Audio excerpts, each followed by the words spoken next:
ইসরায়েলের অনেকগুলো বহুতল ভবন পুরো ঝাঁঝরা হয়ে যেতে দেখা গেছে। ইরানের এই হামলা ঠেকাতে ইসরায়েলের আকাশ প্রতিরক্ষা ব্যবস্থা ব্যবহার করলেও বহু মিসাইল আঘাত হেনেছে ইসরায়েলের স্টক এক্সচেঞ্জে, ইসরায়েলের একটা হাসপাতালে এবং ইসরায়েলের গোয়েন্দা সংস্থার আর ইসরায়েলের সেনাবাহিনীর কিছু গোয়েন্দা বিভাগের অফিসে। ইসরায়েল এই হামলাগুলোকে বলছে যে ইসরায়েলের উপরে ইরানের এই হামলার প্রতিশোধ সে আরো কড়াভাবে নেবে এবং এই হামলার জন্য ইসরায়েল সরাসরি দায়ী করেছে ইরানের সর্বোচ্চ ধর্মীয় নেতা আয়াতুল্লাহ খামেনেইকে। আয়াতুল্লাহ খামেনেই গতকাল ট্রাম্পের যে একটা আহ্বান ছিল, যে ডাক ছিল, যে চাপ ছিল যে নিঃশর্তভাবে ইরানের আত্মসমর্পণ করতে হবে, সেটার বিরুদ্ধে তিনি বলেছিলেন যুদ্ধের বিপরীতে যুদ্ধ। অর্থাৎ তিনি মূলত গতকাল অফিসিয়ালি ইরানকে যুদ্ধে নামার কথা বলেছেন। ইরান এই যুদ্ধে নামার পরে আজ সকালে যে হামলা চালিয়েছে, সে হামলায় ইসরায়েলের ব্যাপক ক্ষয়ক্ষতি হয়েছে। প্রায় 2 ডজন মানুষ নিহত হয়েছে, কয়েকশো মানুষ আহত হয়েছে। একটা হাসপাতালের খবর প্রচার করা হচ্ছে। এর বাইরেও বিভিন্ন বেসামরিক স্থাপনার বিভিন্ন চিত্র ইসরায়েলের গণমাধ্যম প্রচার করছে। এক্ষেত্রে একটা জিনিস স্পষ্ট করা দরকার, সেটা হচ্ছে এখনো পর্যন্ত ইরানের হামলায় ইসরায়েলের যেই সমস্ত জায়গায় ক্ষয়ক্ষতি হয়েছে বা যেসব জায়গায় আঘাত হেনেছে, সেগুলোর মধ্যে শুধুমাত্র ইসরায়েলের সরকার নিয়ন্ত্রিত ফুটেজ এবং ছবিগুলো ইসরায়েলের গণমাধ্যম শেয়ার করতে পারে। এমনকি আল জাজিরার একজন সাংবাদিক আজকে একটা জায়গায় আঘাত হানার পরে সেখানের ভিডিও ফুটেজ শেয়ার করার সময় তাকে পুলিশ গ্রেফতার করেছে। এর কারণ হচ্ছে সে এক্স্যাক্টলি কোন জায়গায় হামলা করেছে সেটা বলছে। তার মানে হচ্ছে ইসরায়েলি গণমাধ্যম ইরানের এই হামলাগুলো সরাসরি আসলেই মূল ইরান যেগুলো বলছে যে এই সমস্ত সামরিক টার্গেটে হামলা করছে, সেই সমস্ত জিনিস ইসরায়েল শেয়ার করছে না। ইসরায়েল মূলত শেয়ার করছে সাধারণ মানুষের বেসামরিক যে সমস্ত স্থাপনায় হামলা হচ্ছে বা হামলা হয়েছে সেগুলোকে।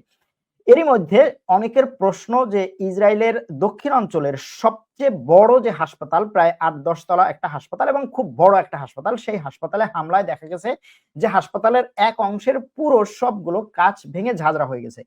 এখন অনেকের প্রশ্ন যে ইরান হাসপাতালে হামলা করেছে, এটা কি ইসের গাজা ভূখণ্ডের হাসপাতালে যেরকম হামলা হয়েছিল সেটার প্রতিশোধ কিনা? ইরানের গণমাধ্যম বলছে যে এই হামলার মূল টার্গেট হাসপাতাল ছিল না এবং এই হামলার টার্গেট ছিল মূলত হাসপাতালের দুই পাশে দুটো সামরিক স্থাপনা ছিল। একটা হচ্ছে মোসাদের গোয়েন্দা ঘাঁটি, আরেকটা হচ্ছে ইসরায়েলের সামরিক বাহিনীর গোয়েন্দা ঘাঁটি। এই দুটো ছিল এই আক্রমণের মূল টার্গেট এবং সেই টার্গেটকে হামলা করার সময় দু একটা মিসাইল ওই হাসপাতালে আঘাত হেনেছে। অথবা এরকমও হতে পারে যে ইসরায়েল নিজেই এ ধরনের আঘাত হেনে সেগুলোকে প্রচার করে ট্রাম্পকে আরো দ্রুত ইরানের বিরুদ্ধে নামানোর চেষ্টা করে থাকতে পারে। ইসরায়েল মনে করছে ইরান যেভাবে পাল্টা হামলা করছে, অর্থাৎ ইরান দুর্বল হওয়ার পরেও যেভাবে পাল্টা হামলা করছে, তাতে যদি আমেরিকা পুরোপুরি ইসরায়েলের পক্ষে না নামে, তাহলে ইসরায়েল এই অবস্থায় তার দেশের মধ্যে যে একটা নিজের অবয়ব তৈরি করেছিল, সেই জিনিসটা পুরোপুরি পাংচার হয়ে যাবে। আর যদি সেটা হয়, তাহলে বর্তমান নেতানিয়াহু এবং তার সরকার ক্ষমতায় থাকতে পারবে না। ইরানের হামলার ক্ষয়ক্ষতির যেই সমস্ত চিত্র আমরা এবং আপনারা বিভিন্নভাবে দেখেছেন, আমরা আমাদের টেলিগ্রাম চ্যানেলে শেয়ার করছি। আপনারা টেলিগ্রাম চ্যানেলটি সাবস্ক্রাইব করে নিতে পারেন। সরোয়ার আলম লিখলেই আপনারা পাবেন টেলিগ্রামে। সেখানে ইসরায়েলের সাবেক একজন মন্ত্রীর বাড়িতে ক্ষেপণাস্ত্র হামলা হেনেছে বলে ইসরায়েলের বিভিন্ন গণমাধ্যমে এটা এসেছে এবং ইরানের মিসাইল হামলার পরে দেখা গেছে ইসরায়েলের বিভিন্ন জায়গা থেকে যে ছবি, যে চিত্র, যে ফুটেজ, তাতে বহু ঘরবাড়ি ধ্বংস হয়ে গেছে। সেই ধ্বংসস্তূপের মধ্য থেকে ইসরায়েলের সেনাবাহিনী পর্যন্ত নেমেছে মানুষ খোঁজার জন্য এবং তাদেরকে খুঁজে বের করার চেষ্টা করা হচ্ছে। যদিও ইসরায়েলের পক্ষ থেকে সরাসরি বলা হয়নি যে এই হামলায় কতজন মানুষ নিহত হয়েছে, কিন্তু যেটা ধারণা করা হয় যে কয়েক ডজন মানুষ নিহত হয়ে থাকতে পারে। এদিকে ইসরায়েলের এই যে বড় একটা হাসপাতালে যে হামলাটি হয়েছে সেই হামলার পরে অনেকেই এটা নিয়ে এভাবে ট্রোল করছেন যে গাজা ভূখণ্ডে যখন হামলা হয়েছিল তখন ইসরায়েল বলেছিল যে সেই গাজা ভূখণ্ডে হাসপাতালের নিচে হচ্ছে হামাসের সামরিক ঘাঁটি আছে, সুতরাং ইসরায়েলের এই হাসপাতালের নিচেও সামরিক ঘাঁটি আছে বলে ইরান হামলা করতে পারে, এরকম অনেক বক্তব্য আসছে। তবে সেরোকা হাসপাতালের এই যে সরোকা হাসপাতালের যে ব্যালিস্টিক মিসাইল ইরান নিক্ষেপ করেছে, সেই ব্যালিস্টিক মিসাইল শুধুমাত্র হাসপাতাল না, হাসপাতালের আশেপাশে আরো কমপক্ষে দুটো সামরিক স্থাপনায় আঘাত হেনেছে বলে ইরান দাবি করেছে। তারপরে যেটা বললাম যে আসলে এই আঘাতগুলোর যে ছবি, বিশেষ করে সামরিক স্থাপনাগুলোর যে আঘাত, সেই আঘাতের ছবি ইসরায়েল শেয়ার করায় না। ইসরায়েলের রামাত গান এলাকায় ব্যাপক আক্রমণ হয়েছে এবং সেখানেও একটা বহুতল ভবন এবং সেটার আশেপাশের অনেক ভবন ধ্বংস হয়েছে এবং সেই ধ্বংসস্তূপের চিত্রগুলো দেখলে স্বাভাবিকভাবেই আপনার মনে পড়বে যে গাজা ভূখণ্ডের কথা। এমন ধ্বংসস্তূপ গাজা ভূখণ্ডেই দেখা গেছে।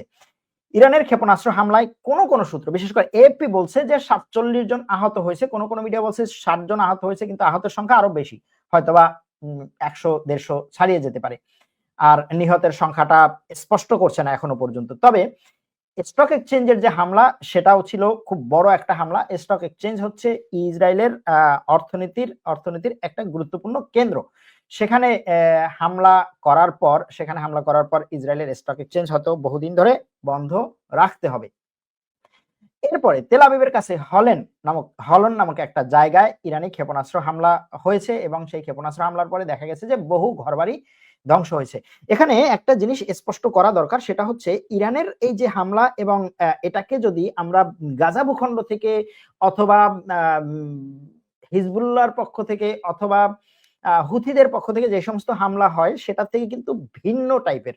অর্থাৎ ওই সমস্ত হামলায় দেখা গেছে যে কোনো একটা রকেট যেখানে পড়ে, একটা গাড়ির উপরে পড়লে ওই গাড়িটা ধ্বংস হয়, ওই গাড়িটা বিস্ফোরিত হয় বা ওইখানে বিস্ফোরণে গাড়িটা নষ্ট হয়, বা কোনো একটা ঘরে পড়লে ঘরের ছাদের ওই জাস্ট হচ্ছে ওই যেই অ্যাপার্টমেন্টের উপরে যেই লোকেশনে ছাদের যেই সাইডে পড়ে ওই সাইডে কিছু ক্ষয়ক্ষতি হয়, অথবা কোনো একটা বিল্ডিং এর যদি কোন একটা সাইড দিয়ে আঘাত করে, দেখা গেল যে 3 তলা যদি আঘাত করে ওই 3 তলার ওই সাইডের রুমটা ক্ষয়ক্ষতি হয়, এরকম ভাবে দেখা গেছে এতদিন ধরে। কিন্তু এখন আজকে এবং এই গত কয়েকদিনে ইরানের যে সমস্ত মিসাইল আঘাত হেনেছে এবং সেটার যেই ফুটেজগুলো ইসরায়েল শেয়ার করেছে, তাতে দেখা গেছে যে পুরো একটা বাড়ি না, কোনো একটা জায়গায় পুরো এলাকার বহু ভবন ধ্বংস হয়ে গেছে, বহু ভবন পুরোপুরি জানালাগুলো ভেঙে গেছে, অথবা পুরো বিল্ডিং একেবারে ধসে পড়েছে, অথবা 5টা বিল্ডিং এর অর্ধেক করে ধসে পড়েছে, একটা বিল্ডিং পুরোপুরি ধসে গেছে, তার আশেপাশে আরো 5-7টা বিল্ডিং ধসে পড়েছে।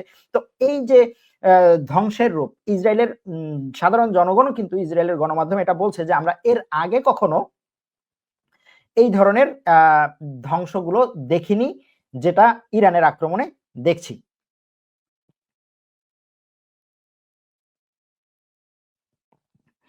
খুব সম্ভবত এই আক্রমণের পরে এখনো পর্যন্ত ইসরায়েল পাল্টা আক্রমণ শুরু করেনি। ইরান আজ সকালে কিছু খবরে বলা হচ্ছে যে 30টি, কিছু খবরে বলা হচ্ছে 35টি ক্ষেপণাস্ত্র ছুড়েছে ইরান। কিন্তু যদি সেটাই সঠিক হয় যে ইরান যদি 30-35টি ক্ষেপণাস্ত্র নিক্ষেপ করে, তাহলে যেই ধ্বংসস্তূপ দেখানো হচ্ছে বা দেখতে পাচ্ছি আমরা ইসরায়েলের বিভিন্ন জায়গায়, তাতে বলা যেতে পারে যে এগুলোর খুব কম সংখ্যকই ইসরায়েল আকাশে ধ্বংস করতে পেরেছে বা ঠেকিয়ে দিতে পেরেছে ইসরায়েলের আকাশ প্রতিরক্ষা ব্যবস্থা।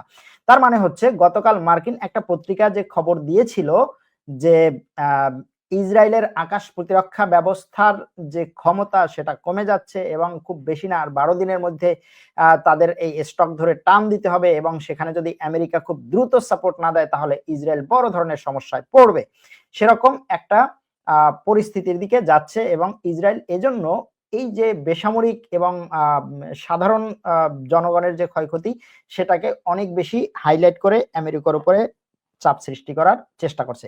যদিও ট্রাম্প